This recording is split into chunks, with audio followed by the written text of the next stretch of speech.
Greetings, friends, and welcome to my Wednesday Dhamma talk.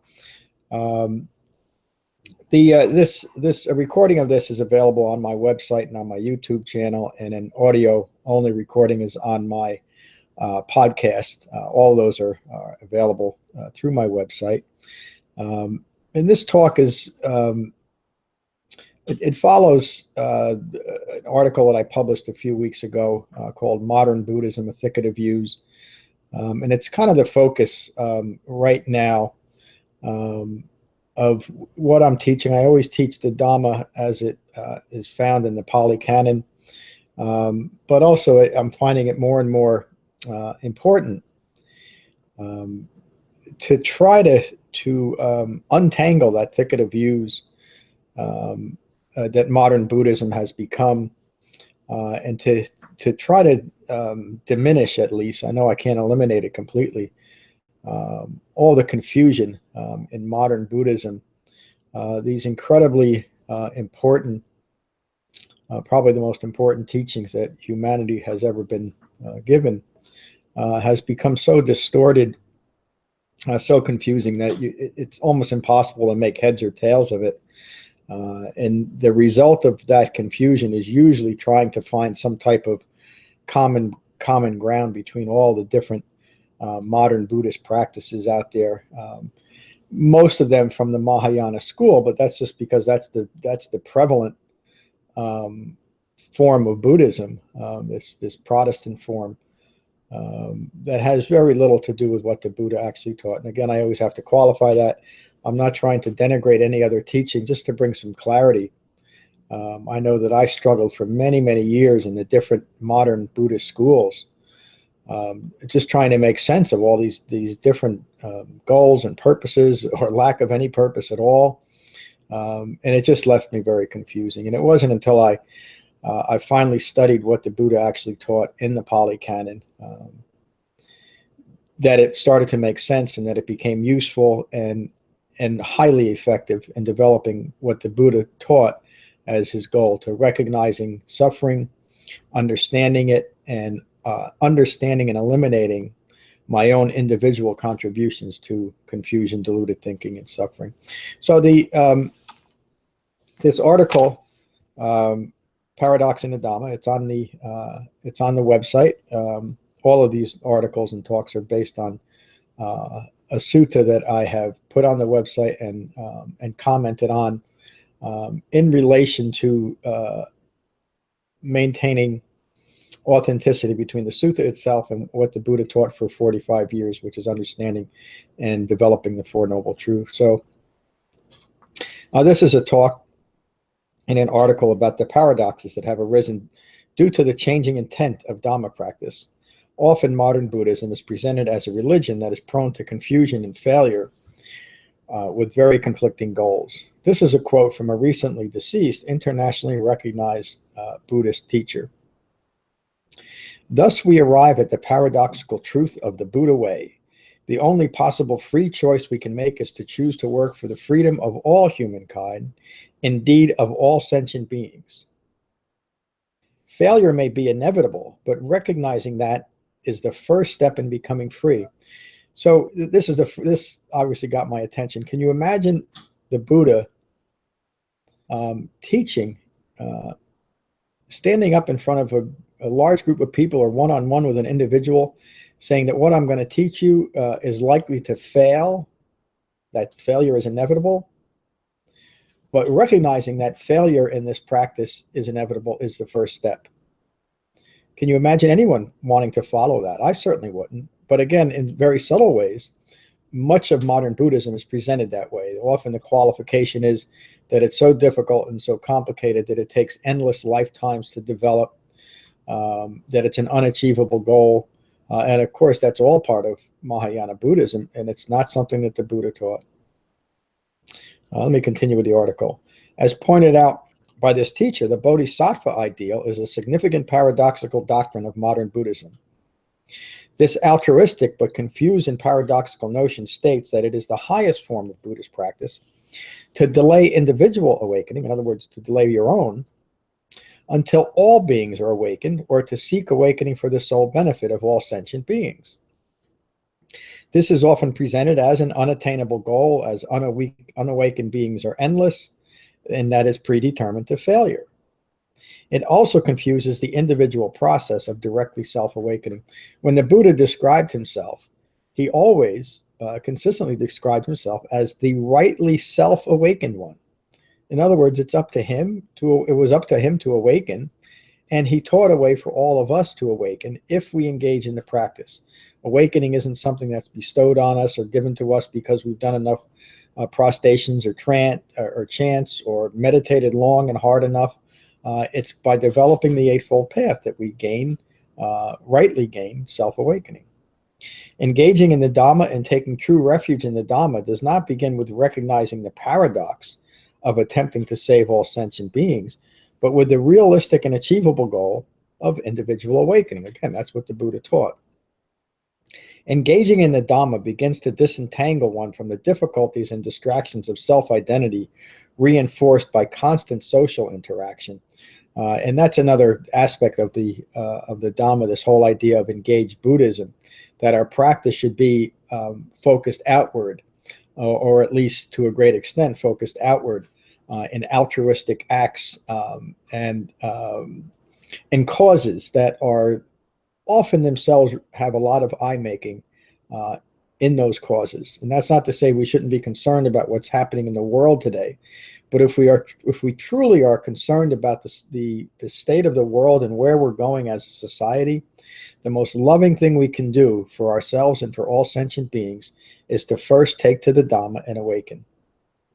The Buddha did not, at least there's no record of the Buddha engaging in any type of altruistic behavior until he had awakened. And it was at that point, when he understood the true nature of life and the true nature of suffering, that's when he began teaching what he knew. And again, so that doesn't mean that we shouldn't be kind and caring and loving towards others. But if we're really concerned about the state of the world today, we'll take to the Dhamma and awaken. The Buddha often said, as an unawakened bodhisattva, when he referred to himself in the past, prior to his awakening, he always used those. Well, I shouldn't say always. He consistently used that phrase, when I was an unawakened bodhisattva. And what does that mean? It means that even though he had an open and loving heart and a concern for all human beings, he still did not know how to offer true assistance to others. So I'll continue with that. As an unawakened bodhisattva, I had the thought that renunciation and seclusion is good, but being an unawakened bodhisattva, my heart did not leap at renunciation, meaning recognizing all self-referential views and abandoning those self-referential views. That's the essence of the Buddha's teachings. I did not grow confident or steadfast in the Dhamma. He was still distracted by these ideals of saving all other people. And that's a convenient distraction from actually doing the work on yourself, isn't it? I'm here to help others, not to help myself. Well, the most loving thing we can do for ourselves and all sentient beings is to take to the Dhamma and awaken, and then to engage with the world from that awakened point of view. I did not grow confident or steadfast in the Dhamma. I did not see renunciation as bringing peace. Then the thought occurred to me that I have yet to understand the drawback of self-indulgence through sensual pleasures. And there is a subtle and sometimes not so subtle pleasure and draw to proving how wonderful we are by helping all other people. Or to go to that great magnanimous extent of, I'm not going to awaken until everyone is awakened. It sounds great on the surface, but just look at it a little bit and you realize the incredible eye-making, the incredible conceit that's in that phrase. The Buddha continues, I have yet to understand the reward of renunciation. That is why my heart does not engage fully with the path and with renunciation. In other words, when he was an unawakened bodhisattva, he didn't yet understand that it was these self-referential views that were continuing eye-making, that were continuing in the second noble truth. It states that craving originates and clinging perpetuates suffering. Those are individual contributions to suffering. And in order to develop awakening and to cease our own contributions, we have to renounce that. We have to abandon craving and clinging for self-referential views and for the establishment of an individual. That is something that is so important, and it's so, I don't even want to say it's overlooked, because I think it's seen, but it is ignored. And ignoring something is the essence, especially ignoring the Buddha's direct teachings, is the essence of ignorance. And remember, I often say how the dependent origination states that it is from ignorance of Four Noble Truths that all manner of confusion, deluded thinking arises. And this is what the Buddha is referring to here. I want to read that last line again. That is why my heart does not engage fully with the path and renunciation. Again, he's talking about when he was an unawakened bodhisattva. His heart wasn't in it because he did not want to recognize and abandon self-referential views. The Buddha continues. Then the thought occurred to me, if having understood the drawback of sensual pleasures leading to distraction and suffering, and I pursued the path, my heart would leap at renunciation, and I would develop freedom, release, and lasting peace and happiness. In other words, it's by recognizing and abandoning this continued eye-making that we do through craving and clinging that is the problem. And when we engage with the path wholeheartedly, meaning the Eightfold Path, we're able to gain release and lasting peace and happiness. The Buddha spoke of being a bodhisattva prior to his awakening and describes the confused and paradoxical quality of mind of an unawakened bodhisattva. He certainly did not delay his awakening until all sentient beings, or we'd all still be waiting for a Buddhist practice. He never would have attained that goal. And he never presented himself as a savior. This is something else that has gotten so far misunderstood. The Buddha never set himself up as a being to be worshipped, as anything special other than the first human being to develop this understanding, which he refers to. Another misunderstanding is that these teachings have been around forever, and we just keep rediscovering them. The Buddha was clear when he said that these teachings have never been here before. In other words, he developed that. And that's important because then the understanding that a human being developed this leads to the acceptance that we can do the same. So I'm getting a little bit off the topic, but it's important to make this note here. About 400 years after the Buddha's passing, there was a sect called the Mahasanghikas that wanted a more visionary type of Dhamma practice. They also wanted to change some of the monastic rules. They wanted to view the Buddha as a god among many gods. And this is relating now to the cultural influences that it was passing through. So they split from the monks and nuns that were still practicing what the Buddha taught. And that was the precursor to modern Mahayana Buddhism. It was founded on the desire for a Protestant form of Buddhism. And that's exactly what developed. Again, I'm not disparaging them, but there's a definite split that we can look to historically. And the reason for that split was to create a more mystical, magical, and esoteric type of Buddhism with the Buddha as a god among many gods. And that's certainly what has developed. And it speaks to this paradox. And that the paradox that's there, and this paradox that has arisen with the idea of and the ideal of the bodhisattva. Let me continue. The Buddha, he awakened through his own efforts and through his own inquiry into impermanence, not self, and dukkha, the three marks of existence. And that's what is developed through understanding the Four Noble Truths. He did not teach a salvific religion. He taught an eightfold path that any human being could engage with and become rightly self-awakened as he awakened. An awakened human being is of far more benefit to all humanity than an unawakened bodhisattva, as the Buddha's own awakening shows, and as the results of the millions of practitioners who have sincerely taken the bodhisattva path and followed that path to the establishment of a very, very confusing and contradictory modern Buddhism, a thicket of views. The Eightfold Path does not begin by recognizing the futility of saving all sentient beings or any other confused or paradoxical teaching.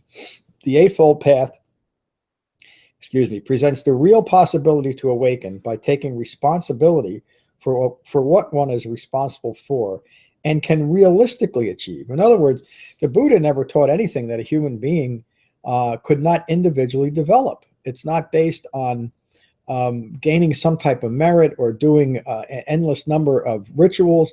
It's not even dependent on extremely long meditation sessions. It only requires developing understanding through a meditation practice that brings deep concentration that then supports the refined mindfulness of the Eightfold Path. There is no paradox in the Buddha's original and direct teachings. Paradoxical Buddhist teachings developed well after the Buddha's death and teaching career. I just mentioned how that began. But there was always a desire, even during the Buddha's time, to alter and accommodate his teachings to fit individual views. Well, it wasn't just that major split about 400 years after his death. There's many accounts in the Pali Canon of even the Buddha's direct students that wanted to change his teachings to fit their views, or even those that wanted to bring harm to the Buddha, to kill him, and establish themselves as a teacher. The story of Devadatta, one of the Buddha's cousins, comes to mind, who tried twice unsuccessfully to murder the Buddha and take over the Sangha. And he had a big following at the time. There were Devadatta had about 500 monks and nuns following him. And if you think about that, this is during the Buddha's teaching career, in that there was still such a strong desire to make the Dhamma something other than it was and fit individual views, including this notion of a bodhisattva ideal. Let me go back just a little bit. There is no paradox in the Buddha's original and direct teachings. Paradoxical Buddhist teachings developed well after the Buddha's death and teaching career. The only failure that can be attributed to Dhamma practice is to become distracted by later developed Buddhist teachings that are confusing, contradictory, and paradoxical. In the Sattasasana Sutta, the Buddha is asked by Upali. This is a sutta that's only a couple paragraphs long, and it gets right to the heart of the matter. He was asked by Upali, then a follower of Naganta Nataputta, who was someone who the Buddha was well aware of and had studied their teachings and rejected them. He was a teacher of Jainism, which is still prevalent today. Jainism is still a recognized world religion. And Naganta Nataputta was the primary Jain teacher in the Buddha's time. Upali, then a follower of Naganta Nataputta, a contemporary of the Buddha's, asked if he would give a brief teaching of the Dhamma so that, having heard that, he would dwell secluded, heedful, ardent, and resolute in his understanding. In other words, if the Buddha would just present a concise teaching to Upali. Upali is asking how to determine a useful and effective teaching from a doctrine that would lead to more confusion. And again, this was a common problem during the Buddha's time. The Kalama Sutta is a sutta that he gave to the Kalamas who lived on a trade route, and they were very confused by all the spiritual teachers that came through on that route, all claiming to have the one true Dhamma practice. And how did they discern that? And the Buddha, there's a link on the website and an article and a talk on the Kalama Sutta on the website. The Buddha, briefly, he simply said that you have to develop the path and experience it for yourself, and then weigh that understanding against other teachings. That's the only way you can determine it. So here he gives a little bit more concise way of determining that. The Buddha responded to Upali, be mindful of those qualities of mind and doctrines that do not lead to complete disenchantment or dispassion. Be mindful of those qualities of mind and doctrines that do not develop cessation and calm. So I'm going to continue with the Buddha's teachings, but just to bring what he said here in the context of today's Dhamma talk, there is great passion that often follows and often precludes taking the Bodhisattva vow. It's presented as the primary vow in modern Buddhism, and it's presented as the path. And if you look at that closely, we're creating great passion now for saving all sentient beings. And also at the same time, we're saying, I don't want to awaken. I'm putting aside my own awakening so I can fulfill this passion of saving all sentient beings, and then I'll awaken. Again, if the Buddha was stuck in that passionate view, we wouldn't have any type of Buddhist practice. The Buddha continues. When you are mindful of the qualities of mind and the doctrine that develops cessation and calm, when you are mindful of the qualities of mind and the doctrine that develops direct knowledge of the Four Noble Truths and to self-awakening, to unbinding, then you will know this is the Buddha's Dhamma. This is the Buddha's teaching.